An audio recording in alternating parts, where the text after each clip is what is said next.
Hello, everyone. My name is Manuel. I'm a student at Kyushu University. Thank you so much for inviting me as I extend my congratulations to the NUISCG student chapter for this wonderful initiative. I'm really pleased to share with you part of our research about understanding the evolution and origin of gold mineralization in Mozambique Belt, the case of the Nanlia, Makorongo, and Namikupo prospects, which are located in Northeastern Mozambique. Well, before I proceed, allow me to acknowledge my supervisors and all these institutions that are supporting my study over here in Japan.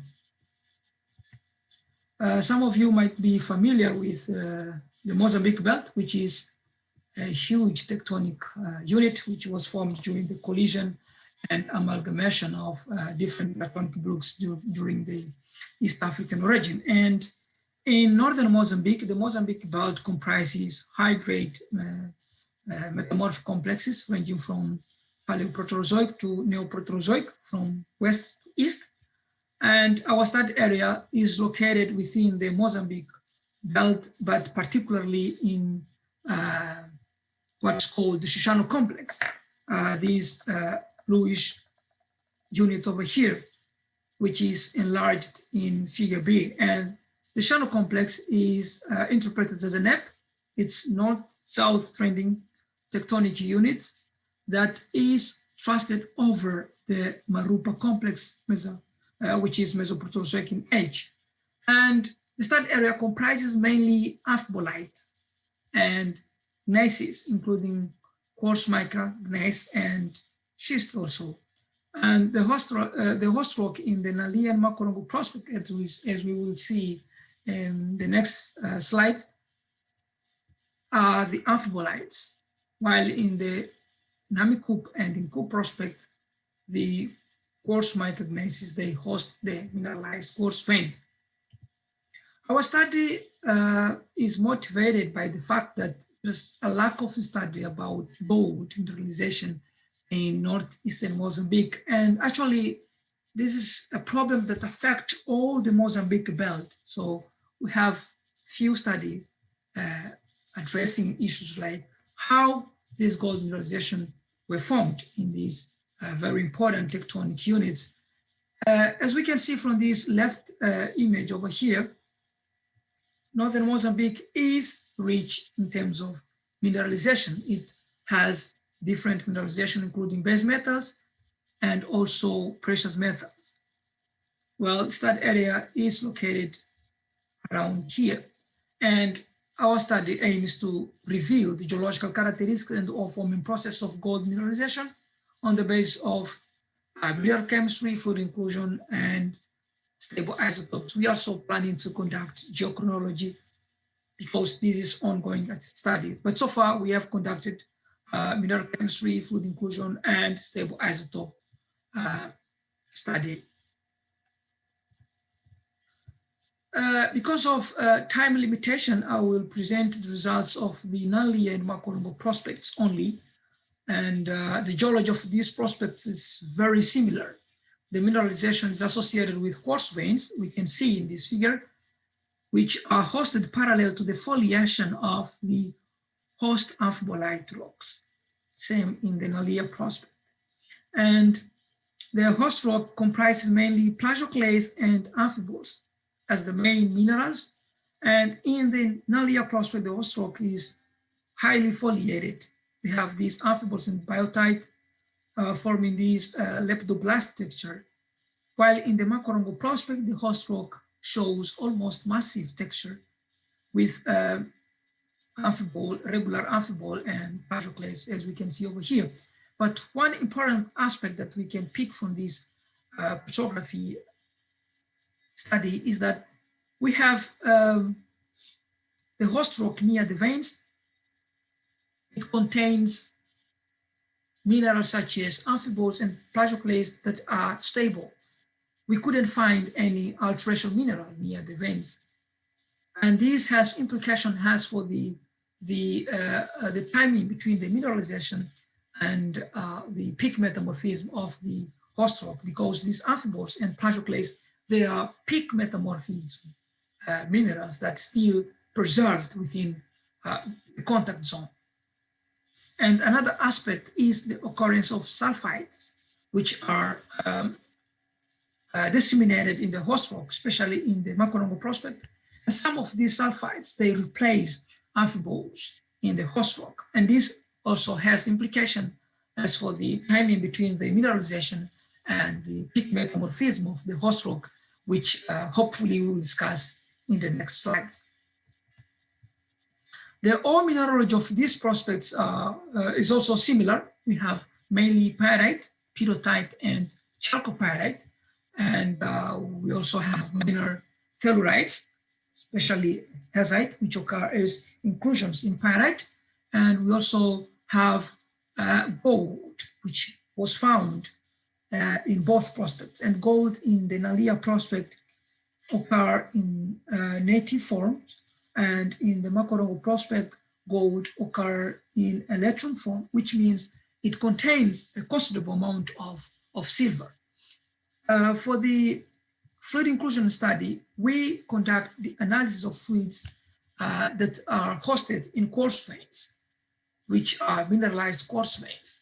And two types of fluid inclusions were identified, which includes the type 1 carbon dioxide one-phase inclusion and the type 2 aqueous two-phase inclusions. And these two types of inclusions, although they are contrasting in terms of composition and form, they are found coexisting in the same fluid inclusion assemblage.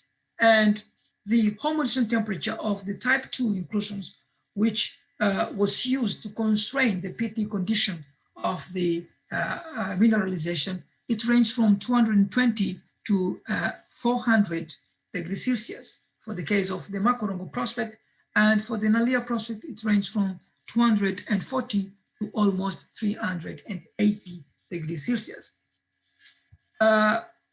Sulfur isotope study was conducted on pyrite and pyrrhotite, which are the main ore mineral in both prospects. And the sulfur isotopes, as we can see in this figure over here, it overlies different fluid sources, including metamorphic and magmatic source. So we cannot distinguish the source of the fluid based on sulfur isotope only. And the same thing happens to the oxygen isotope, the right figure. We can see that this value, they range from 0 to almost 10, and they overlap different fluid source, including metamorphic and also magmatic source.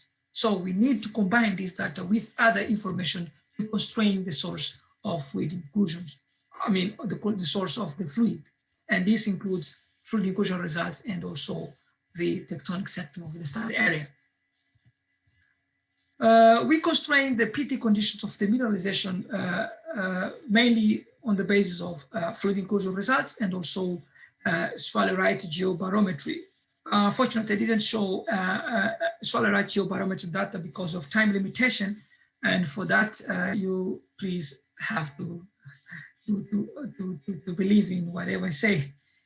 And the PT condition of the mineralization in the Nanlia prospect, it ranges from 400 to 600 degrees Celsius and 300 to almost 180 megapascal. While in the Makorongo prospect, the temperature range from 300 to almost 440, and the pressure range from 200 to 150, relatively lower compared to the Nanlia prospect.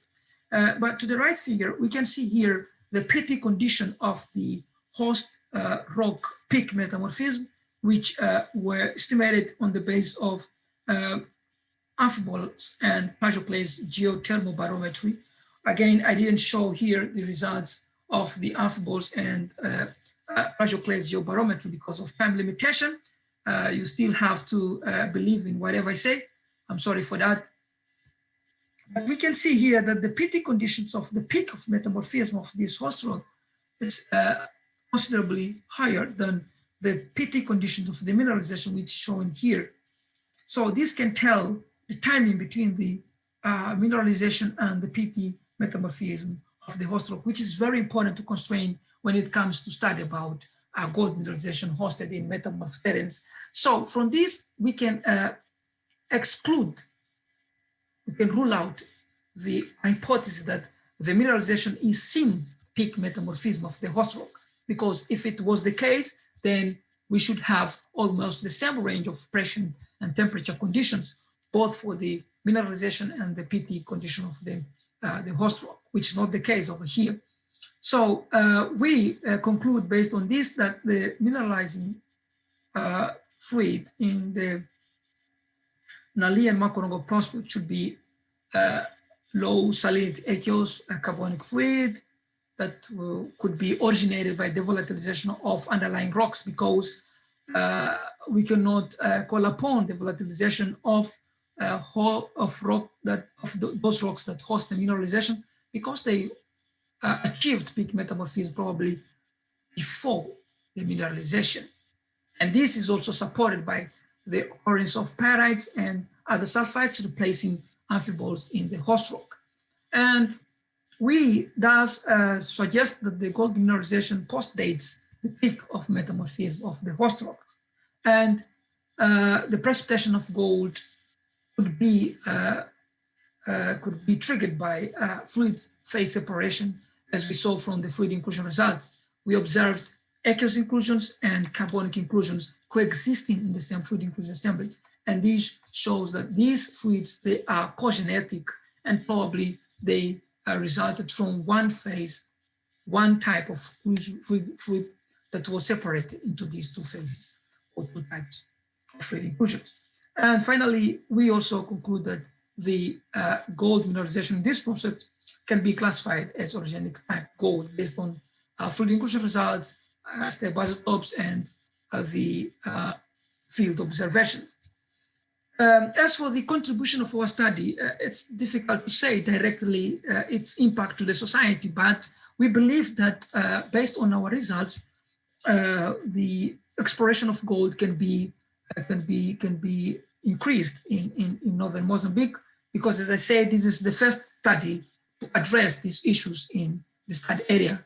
And also we hope that from our results, the government can identify and promote those gold prospects for the for attracting investment and probably leading to mining of gold. And this may contribute to the economy of the country. That's all that I had to share with you. And thank you so much for your kind attention as I extend my congratulations and wishes of Happy Earth Day.